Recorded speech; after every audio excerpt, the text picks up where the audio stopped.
programa Fala Sério, que vocês acompanham a gente já há 3 anos, ele cada vez mais vem procurando aperfeiçoar, melhorar, ter o compromisso de passar informação para vocês que estão nos assistindo, ou hoje pela primeira vez, ou esporadicamente, ou quem sempre acompanha o nosso programa. E a gente se preocupa em tratar de todas as questões de forma autônoma e independente. Digo isso para que vocês fiquem tranquilos, para saber que a pauta definida neste programa é a pauta a partir da competência e do compromisso com o social, do compromisso com a sociedade. O entrevistado de hoje é um querido amigo da família.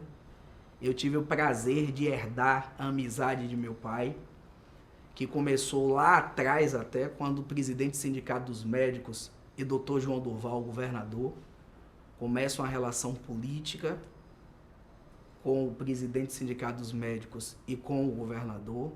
A partir daí, começam a relação pessoal, de afeto, praticamente familiar, com Sérgio Carneiro, um homem querido, amigo, irmão, que nós temos o privilégio de termos na nossa sociedade como professor, como advogado, como político, como homem do bem e como uma pessoa que a gente sabe que por onde anda, onde vai e por onde passou, só faz nos honrar.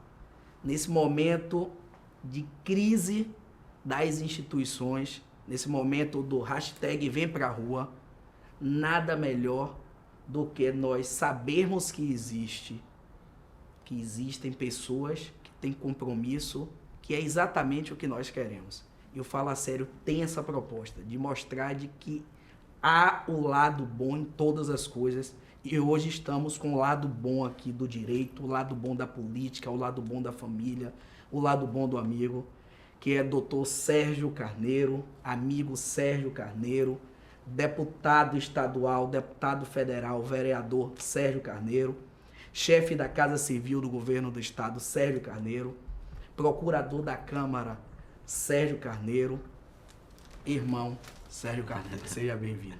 Obrigado, Celcinho. É um prazer muito grande ver você crescer nessa nova atividade, porque dizia Oscar Wilde que os verdadeiros amigos não são aqueles que estão ao seu lado quando você está em dificuldade. Porque é muito fácil a pessoa estar por baixo e você por cima e dizer que é amigo da pessoa. O verdadeiro amigo é aquele que torce pelo seu sucesso, sinceramente, sem inveja e sem despeito. E eu fico muito feliz de lhe ver vencendo na área de comunicação, porque, como você disse, você já revelou, há uma amizade de família que me faz acompanhar seu pai. Eu até outro dia postei no Instagram de que foi um dos raros homens públicos que eu conheci na minha vida, sério, digno, honrado, o velho Celso Cotrim, que eu tenho o privilégio da amizade e tive o privilégio da convivência no parlamento. Um homem inegavelmente sério, de espírito público. E vi você crescer, né? Eu sou mais velho que você. Poucos anos. Poucos anos, mas é que eu comecei muito cedo.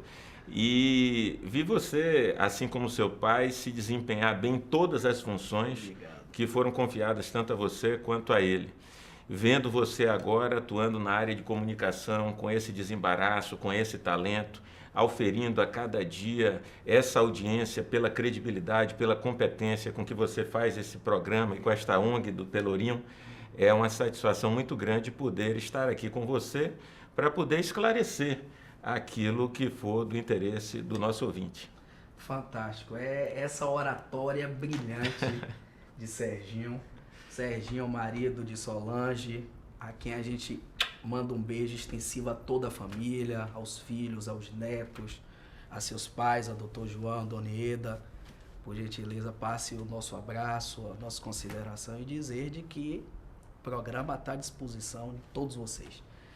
Estamos aqui para conversar com o Serginho sobre o revolucionário do Código de Processo Civil brasileiro. O homem que fez a revolução ao pé da letra, do ponto de vista de que revolução se faz com os homens, conversando com um por um e chamando eles para a batalha.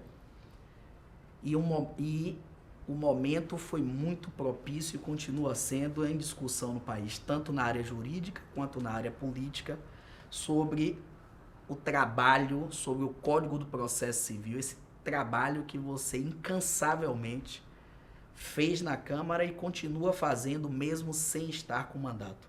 Serginho, o que é e qual a importância do Código do Processo Civil? O Código de Processo Civil, na minha opinião, é o documento mais importante do ordenamento jurídico brasileiro depois da nossa Constituição. Por quê? Porque a pessoa que está nos ouvindo, se ela quiser se separar, se divorciar do marido, da esposa, as regras pelas quais vai fazer esse divórcio estão no Código de Processo Civil. A pessoa que está nos ouvindo, se deve o dinheiro a alguém ou é credora de alguém para receber ou para pagar esse dinheiro, as regras pelas quais haverá esse pagamento estão no Código de Processo Civil. Se você tem um problema de vizinhança, se você quer recuperar um imóvel de um locatário, se você quer interditar uma pessoa, se você quer fazer a tutela, a curatela de uma pessoa, as regras para fazer isso estão no Código de Processo Civil. Daí a importância desse código. As pessoas precisam saber que tudo que se pretende através do direito tem regras para obter esse direito material. E essas regras estão no Código de Processo Civil. Daí a importância desse código para todas as pessoas e que muitas vezes elas não sabem porque não atuam na área do direito e, obviamente, quando se deparam com uma questão jurídica, obviamente que contratam um advogado ou vão à Defensoria Pública.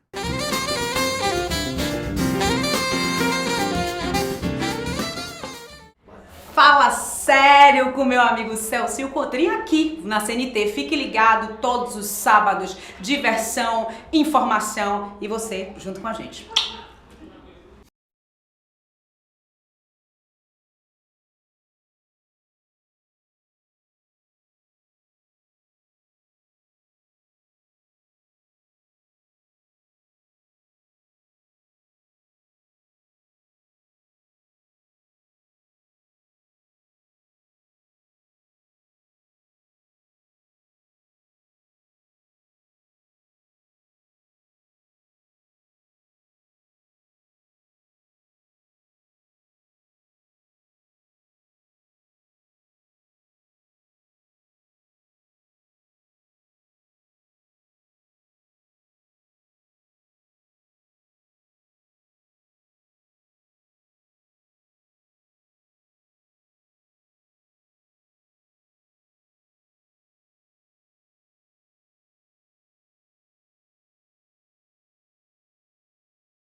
Difere este do direito atual?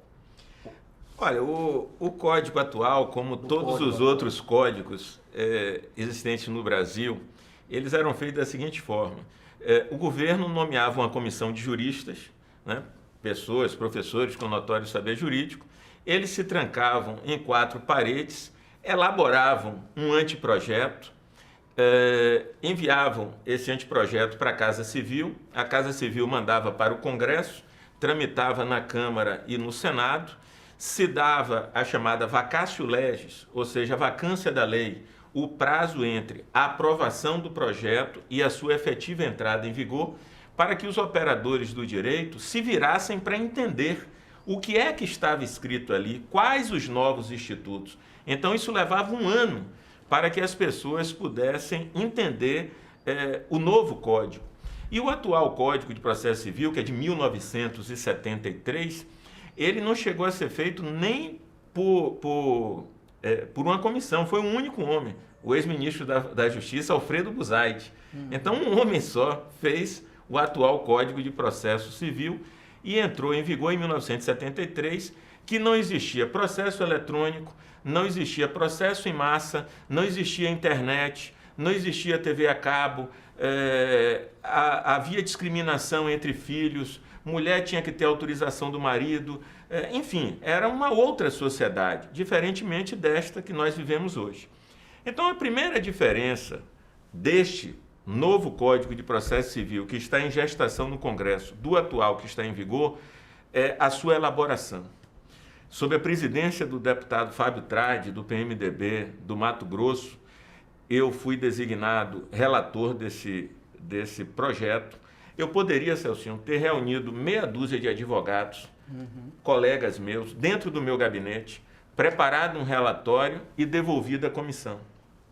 Entretanto, eu coloquei o projeto debaixo do braço e fui do Rio Grande do Sul ao Rio Grande do Norte, em audiências públicas, dialogando com todo o mundo jurídico e acadêmico, com as universidades, com os promotores, os defensores públicos, juízes do primeiro grau, do segundo grau. Fiz uma palestra, reunião com 22 ministros do STJ, fui ao Supremo Tribunal Federal, recebi do então ministro César Peluso as suas sugestões e, na oportunidade, fiz praticamente uma palestra com a imprensa especializada que estava dentro da sala do ministro, testemunhando e cobrindo aquele encontro. Enfim, tem muita coisa que até no relatório que fiz eu diria que não concordo, ou até que coisas que eu não coloquei que gostaria de ter colocado, mas que ainda não estavam maduras para serem colocadas. Porque o relator, assim como o presidente da República, guardando as devidas proporções, a gente pode muito, mas não pode tudo. O relator, na verdade, ele é uma ponte entre a sociedade civil, neste caso o mundo jurídico e acadêmico, e a comissão, que iria apreciar e votar o projeto e depois o plenário da Câmara. De forma que eu não podia fazer um código meu, da minha cabeça. Né? Eu tinha que reunir todas as experiências, ter sobretudo a humildade, porque o juiz de primeiro grau tem uma vivência, o juiz de segundo grau, os desembargadores têm um outro tipo de vivência, os juízes de tribunais superiores, os ministros de tribunais superiores, todos eles vivem aquela experiência do dia a dia.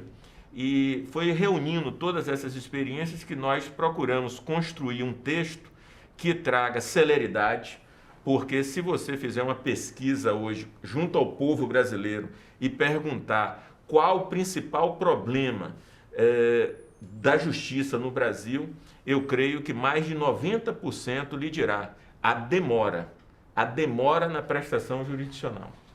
Então, nós procuramos construir um texto que tivesse vários elementos que imprimissem celeridade processual, rapidez processual, mas que, ao mesmo tempo, não agredisse, não afrontasse os princípios constitucionais da ampla defesa, do contraditório e do devido processo legal. Esse é que é o grande desafio na construção de um documento jurídico. É você imprimir a celeridade sem afrontar a ampla defesa, o contraditório e o devido processo legal. Eu acho que dei uma contribuição, Celcinho, em nome da Bahia, a Bahia que tem uma tradição de contribuição jurídica nesse país, desde Rui Barbosa, né, Orlando Gomes, Calmon de Passos, Eliana Calmon e tantos outros, Nestor Duarte, né, de forma que eu procurei estar à altura dessa tradição de contribuição da Bahia e fiz o melhor. Infelizmente, como eu atuava como suplente de deputado, não houve uma ação política que mantivesse na Bahia essa relatoria. Eu apresentei o relatório, mas fui substituído na relatoria pelo deputado Paulo Teixeira de São Paulo e, obviamente, que ele ia imprimir o seu ponto de vista nesse projeto.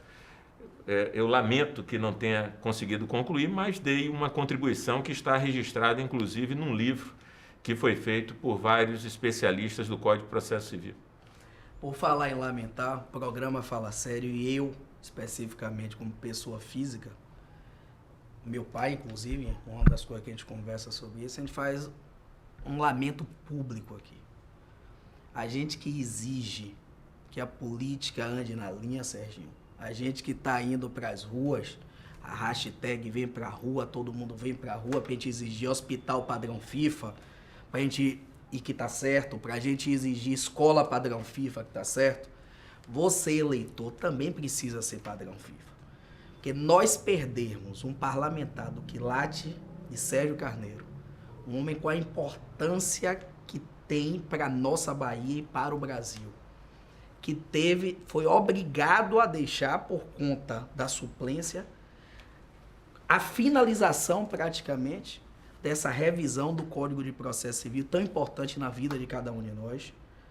A gente só faz lamentar profundamente para que cada vez mais a gente tenha consciência do nosso papel na eleição e pessoas como você não fiquem fora para poder estar contribuindo bastante. É uma pena, sei que para a família não tem coisa melhor do que você ter saído, e para a sua vida profissional, não ter Solange está acompanhando aqui nossa gravação, já fez o dedo positivo dela, mas a gente sofre muito porque vocês se dedicam 100% à atividade, vocês pessoas sérias e que entendem que a política é meio de transformação da sociedade, e termina deixando o lado profissional, no caso a advocacia, o seu lado de professor, a família, tudo para segundo plano e a política em primeiro plano. Tem esse lado positivo, mas quem perde é você, quem perde sou eu, quem perde somos nós eleitores. Portanto, o programa Fala Sério chama vocês para reflexão, para não deixar pessoas como Sérgio Carneiro de fora da política. Vamos chamar o intervalo, porque no segundo bloco a gente vai tratar sobre quais os principais pontos do CPC. Já já a gente volta.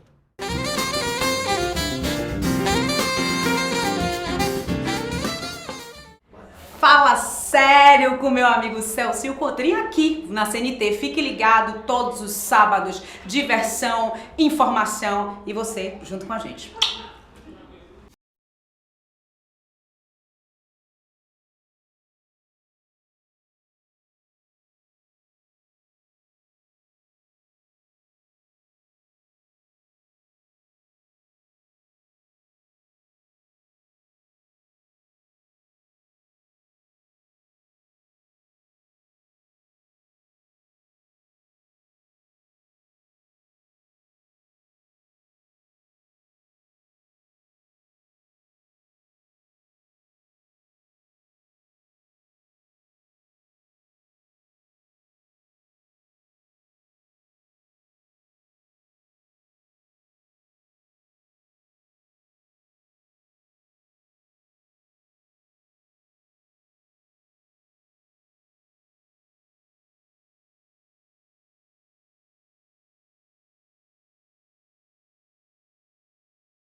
O programa Fala Sério está de volta aqui com o revisor do Código de Processo Civil brasileiro, esse revolucionário, repito, pegando no sentido lato da palavra, a revolução não é feita com uma pessoa só, e sim com uma multidão.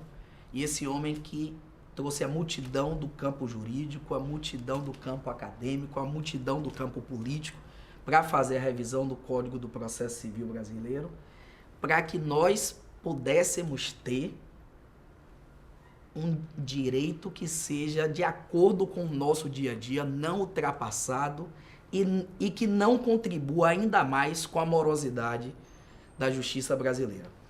Serginho, nesse segundo bloco, a gente ficou de perguntar algumas coisas. Já lhe disse e repito, vou aproveitar para dizer aqui no ar. Não tenho o mínimo interesse em que você adiante, porque está muito boa a entrevista. É uma aula que as pessoas vão ter pela eternidade para poder acessar, né? Para estudar, inclusive. A gente divulga bastante nas redes sociais e bastante na imprensa, inclusive no meio acadêmico. Então, se você quiser, você pode, inclusive, gravar o segundo programa para falar. Mas irei, que aqui quem manda é você, no meu programa, nas coisas minhas e de minha família, nossa relação é completamente 100%, que quem manda aqui é você. O microfone é seu, a tela é sua, quem conduz a velocidade é você. Quais os principais pontos do CPC?